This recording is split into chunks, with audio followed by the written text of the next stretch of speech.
పెడని నియోజకవర్గ జనసేన అభ్యర్థిగా అంకెం లక్ష్మీ శ్రీనివాస్ నామినేషన్ దాఖలు చేశారు. పార్టీ శ్రేణులు కార్యకర్తలతో భారీ ర్యాలీగా వెళ్లి పెడన రెవెన్యూ కార్యాలయంలో నామినేషన్ వేశారు. తనకు సహకరించిన జనసేన కార్యకర్తలకు, నాయకులకు కృతజ్ఞతలు తెలుపుతున్నానని, పవన్ సిద్ధాంతాలకు కట్టుబడి నడుచుకుంటానని తెలిపారు.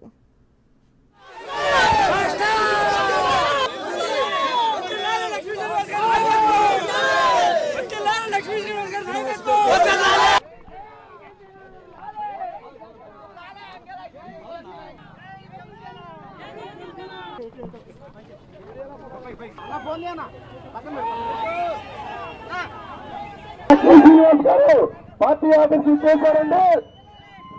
పార్టీ ఆఫీస్ ప్రాతిపదిక లేకుండా ఏమీ లేకుండా నేను ఎమ్మెల్యే అయిన తర్వాత అందరినీ, జన సైనికుల్ని, ప్రజల్ని సమానంగా చూస్తున్నానని మీ అందరు సాక్షిగా ప్రమాణం చేస్తున్నాను.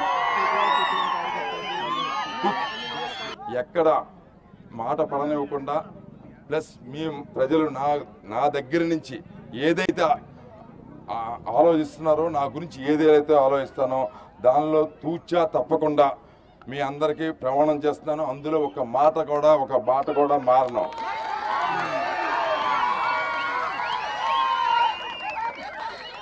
నేను రాజకీయ నాయకుడిని అవుదాం అనుకుంటే 1989లో రాజకీయ నాయకుడిని అయ్యేవాడిని. ఓన్లీ నాయకుడు అవుదామని వచ్చాను.